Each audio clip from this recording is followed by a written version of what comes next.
तो student, welcome to biology पाठशाला।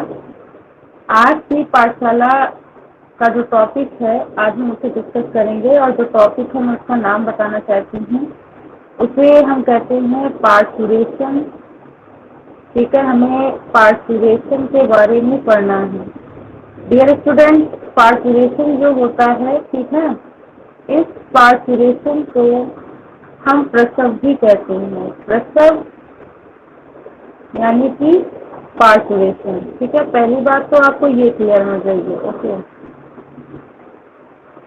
And the second most important thing is कि होता क्या है, इस चीज को आज हम लोग डिटेल में समझते हैं। देखिए, जो मेन चीज है इसको आज हम समझते हैं। देखिए, पार्चुरेशन का जो मीन होता है, ठीक है, उसमें सबसे पहले तो हमें ये पता होना चाहिए कि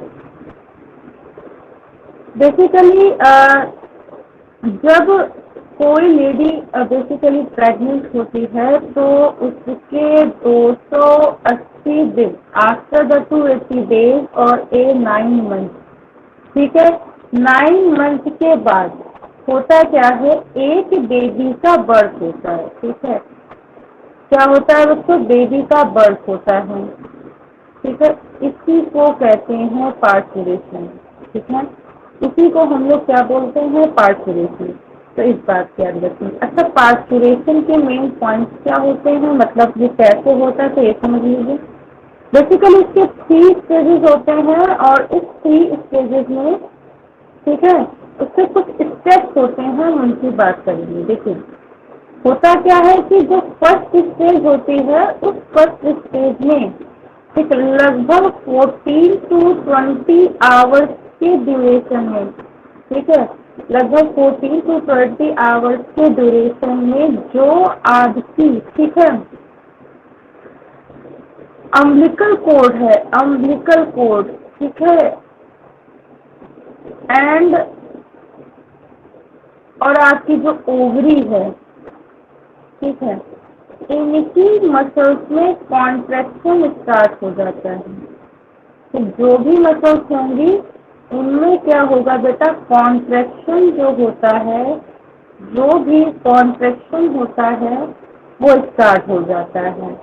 ठीक है, कॉन्ट्रैक्शन जैसे ही स्टार्ट होता है तो बेटा एक प्रेशर जनरेट होता है।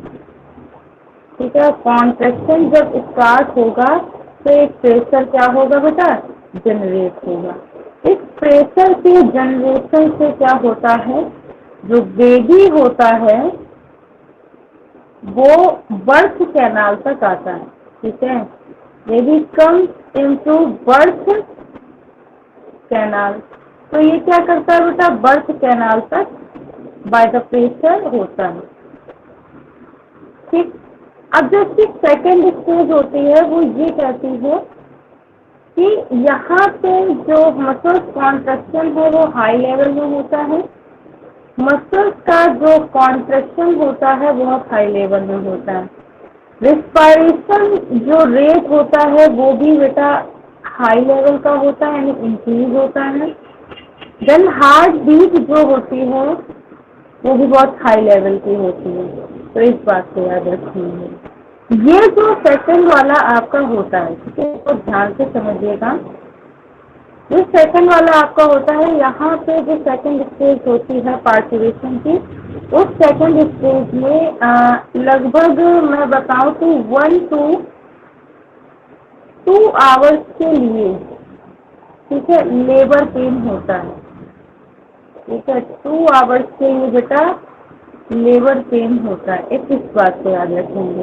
देखो, जैसे जैसे टाइम लेस होता जाता है, टाइम लेस होगा तो लेबर पेन जो होगा वो इंक्रीज होगा। इस फॉर्मूले को आपको याद रखना है कि जैसे जैसे टाइम क्या होगा, इस फॉर्मूले को आप लर्न रखोगे तो आपको काफी हेल्प करेगा ये फॉर्मूला।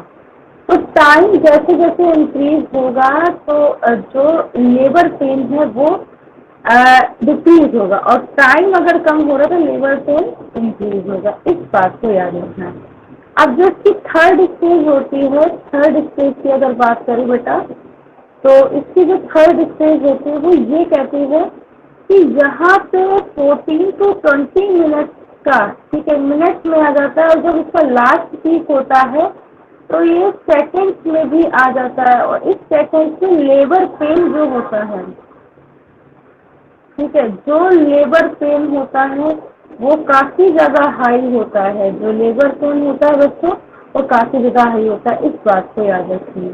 ठीक, यहाँ पे बेबी बर्थ के लिए, ठीक है, बेबी के बर्थ के लिए,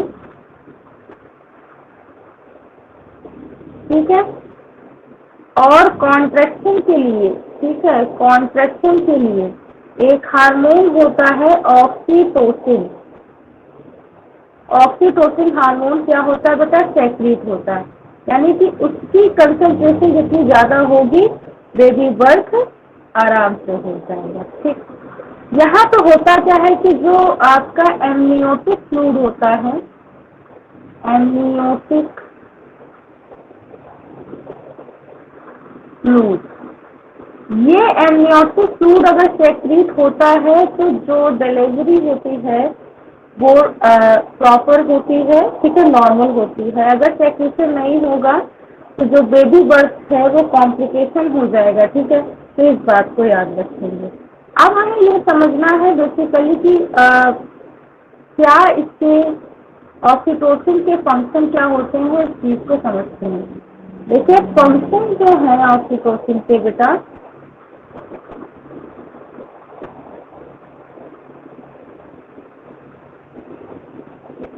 फर्स्ट ऑफ ऑल जो ऑक्सीटोसिन के फंक्शन होते हैं ये क्या करता है? कॉन्ट्रैक्शन या मसल्स की हेल्प करता है। जो भी कॉन्ट्रैक्शन होगा मसल्स का उसमें ये हेल्प करेगा। देन ये क्या करता है? After the baby birth, after baby birth,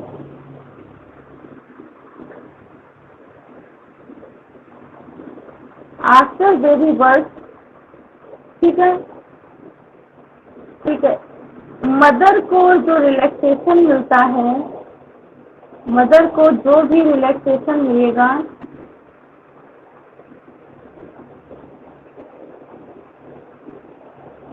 relaxation मिलता है वो ऑक्सीटोसिन के साथ साथ, ठीक है, एक रिलैक्सेशन हार्मोन होता है उसके थ्रू भी मिलता है। तो आपको इन दोनों हार्मोन्स के नेम पता होने चाहिए। एक तो बेटा ऑक्सीटोसिन होता है, ठीक, और दूसरा होता है रिलैक्सेशन, जो मदर के रिलैक्सेशन में हेल्प करती है।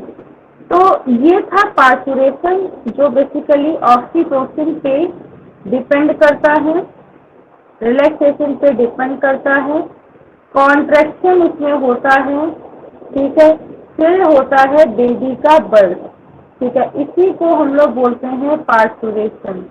ठीक है, तो आई होप कि आज आपके क्लास की समझ में आई होगी। Thank you to all students and keep safe